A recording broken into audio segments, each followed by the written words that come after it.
Taste the Daily.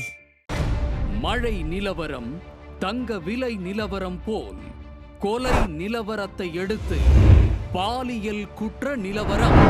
இன்றைய பாலியல் குற்ற நிலவரம். தருமபுரி மாவட்டம் கடத்தூர் பகுதியைச் சேர்ந்த 17 வயது அரசு பள்ளி மாணவியை திருமணம் செய்வதாக ஆசை வார்த்தை கூறி கர்ப்பமாக்கியதுடன் கோவிலில் திருமணம் செய்த 24 வயது இளைஞரை இன்னும் கைது செய்யவில்லை என குற்றச்சாட்டு எழுந்துள்ளது.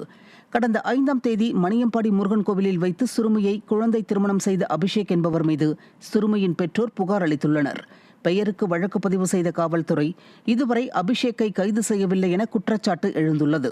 விடியா திமுகவின் ஸ்டாலின் அரசு பாலியல் குற்றவாளிகளை மெத்தன போக்குடன் கையாளுவதால் பள்ளி சிறுமிகளுக்கு எதிரான பாலியல் குற்றங்கள் அதிகரித்துள்ளதாக மக்கள் குற்றம் சாட்டுகின்றனர். காஞ்சிபுரம் அருகே சிறுமியை பாலியல் வன்கொடுமை செய்த இளைஞர் போக்சோவில் சிக்கினார். கிளம்பி பெருமாள் கோவில் தெருவைச் சேர்ந்தவர் விஷ்ணு என்கிற விஸ்வா. இவர் அதே கிராமத்தைச் சேர்ந்த 14 வயது சிறுமிக்கு 2 ஆண்டுகளாக காதல் தொல்லை அளித்து வந்துள்ளார். இந்நிலையில் கடந்த நவம்பர் 16ஆம் தேதி வீட்டில் தனியாக இருந்த சிறுமியை பாலியல் வன்கொடுமை செய்துள்ளார். 80 நாட்கள் கடந்த நிலையில் சிறுமியின் உடலில் ஏற்பட்ட மாற்றங்களால் பெற்றோர் அதிர்ச்சியடைந்தனர். இதுகுறித்த புகாரில் விஷ்ணு போக்சோவில் சிக்கினார். தீயசக்தி திமுக ஆட்சியில் சிறுமிகளுக்கு வீட்டில் கூட பாதுகாப்பு இல்லை என பொதுமக்கள் குற்றம் சாட்டுகின்றனர். திருவள்ளூர் மாவட்டத்தில் வெவ்வேறு பகுதிகளில் 2 சிறுமிகளுக்கு பாலியல் தொந்தரவு அளித்த இருவர் போக்சோவில் சிக்கினர்.